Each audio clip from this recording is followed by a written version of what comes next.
السلام علیکم ورحمۃ اللہ وبرکاتہ۔ الحمدللہ کفا وسلام علی عبادہ الذین اصطفیٰ، اما بعد۔ محترم ناظرین کرام، آسان درس قرآن کے اندر 28ویں پارے کا 20واں رکوع ہے اور یہ 28ویں پارے کا آخری رکوع ہے، جس کے اندر سورہ تحریم سورہ نمبر 66 کی 5 آیتیں ہیں، آیت نمبر 8 سے آیت نمبر 12 تک۔ اعوذ باللہ من الشیطان الرجیم، بسم اللہ الرحمن الرحیم۔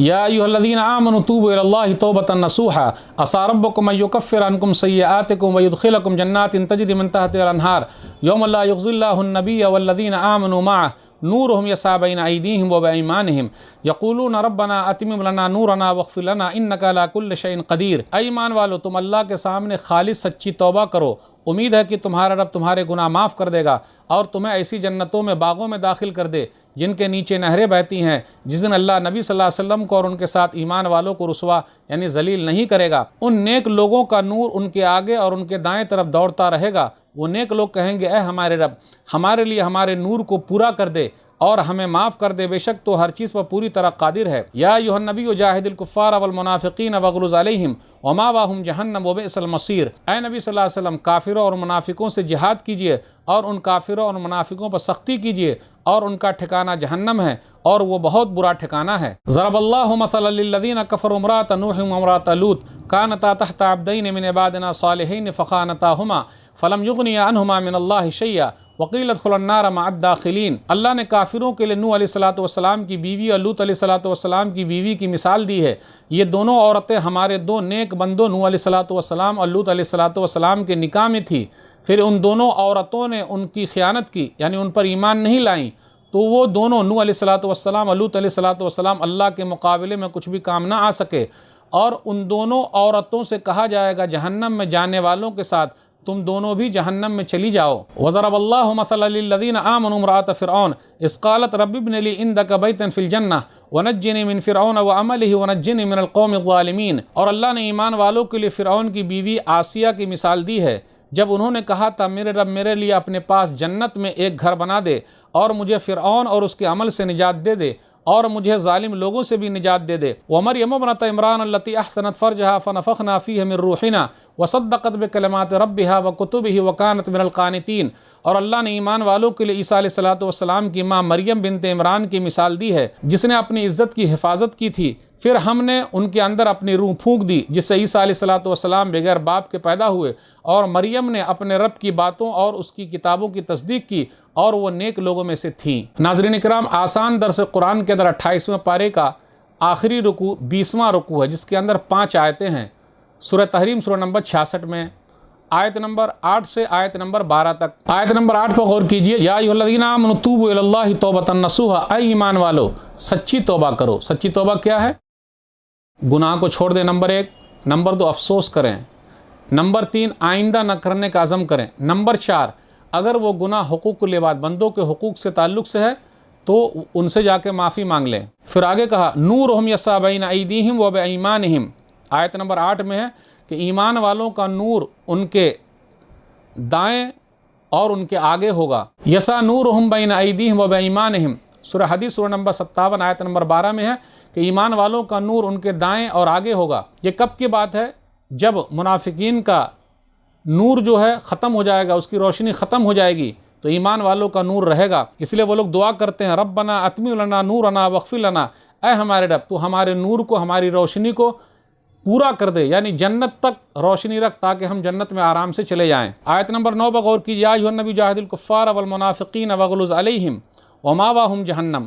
کافروں اور منافقوں سے جہاد کیجیے۔ یہاں دیکھ لیجئے، تعلقات کی 3 قسمیں ہیں۔ موالات، جگری دوستی، یعنی اسلام کے بارے میں کہ آپ کا بھی دین صحیح، ہمارا بھی دین صحیح، ایسی جتنی بھی آیتیں ہیں تو ایسی دوستی منع ہے۔ لیکن مدارات، خاطر تواضع، مہمان نوازی کرنا، سب کی خاطر بات کرنا، نبی صلی اللہ علیہ وسلم غیر مسلم مہمان کی بھی خاطر بات کرتے تھے۔ مواسات، مصیبت میں کام آنا، مسلمانوں کے ساتھ ساتھ غیر مسلموں کی بھی مصیبت میں کام آنا ہے۔ پورے قرآن مجید میں 26 یا 29 جہاد والی آیتیں ہیں۔ جہاد اور دہشت گردی یا آتنکواد دونوں الگ الگ چیز ہے۔ اسلامی جہاد میں ظالموں کا ہاتھ پکڑنا اور مظلوموں کا ساتھ دینا ہے۔ اسلامی جہاد میں کسی کی ناحق جان لینا نہیں، ایک کی جان لینا سب کی جان لینا ہے۔ من قتل نفسا بغیر نفس او فساد فی الارض فکانما قتل الناس جمیعا ومن احیاها فکانما احیا الناس جمیعا، سورہ مائدہ سورہ نمبر 5 آیت نمبر 32، جس نے ایک کی جان لے لی سب کی جان لے لی، جس نے ایک کی جان بچائی سب کی جان بچائی۔ اسلامی جہاد میں میدان جنگ میں ہے، آمنے سامنے ہے۔ اسلامی جہاد میں لڑنے والوں سے جہاد ہے۔ اسلامی جہاد میں راستے چلتے کسی کافر کو مارنا نہیں ہے۔ اس جیسی جتنی بھی آیتیں جہاد کی ہے وہ اسلامی حکومت اور اسلامی جہاد کے بارے میں ہے۔ ان سب میں یہی ہے کہ لڑنے والوں سے لڑنا ہے، اور وہ بھی جنگ کے میدان میں ہے۔ راستہ چلتے کسی کو مارنا نہیں۔ اسلام میں دہشت گردی نہیں ہے، ماں کی خدمت بھی جہاد ہے۔ آیت نمبر 10 پر غور کیجئے۔ کافروں کے لیے مثال نوح علیہ السلام اور لوط علیہ السلام کی بیویاں ہیں۔ اصل میں اس صورت کے شروع میں نبی صلی اللہ علیہ وسلم کی بیویوں کا واقعہ ہے۔ نیک شوہر اپنی نافرمان بیوی کے کچھ کام نہیں آ سکتا۔ اللہ شرک کو کسی سے بھی معاف نہیں کرتا، چاہے نبی کا گھرانہ کیوں نہ ہو۔ نبی صلی اللہ علیہ وسلم کی بیویوں کو سمجھایا جا رہا ہے کہ دونوں نیک نبی اپنی بیویوں کے بھی کام نہیں آئیں گے، یعنی نوح علیہ السلام اور لوط علیہ السلام، کیونکہ دونوں کی بیویاں ایمان والی نہیں تھی۔ تو خیانت کا معنی کیا؟ یعنی بدکار نہیں تھی۔ خیانت سے یہ مراد ہے کہ ان دونوں نے خیانت کی مطلب ایمان نہیں لائی، لیکن وہ لوگ بدکار نہیں تھی۔ اگر ان کی نیت اور عمل درست نہیں تو یہ نبی بھی کام نہیں آئیں گے۔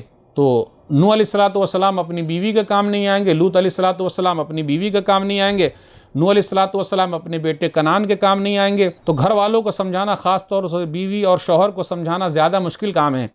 ایمان والوں کے لیے جو مثال دی گئی ہے وہ مثال ہے آیت نمبر 11 اور 12 میں۔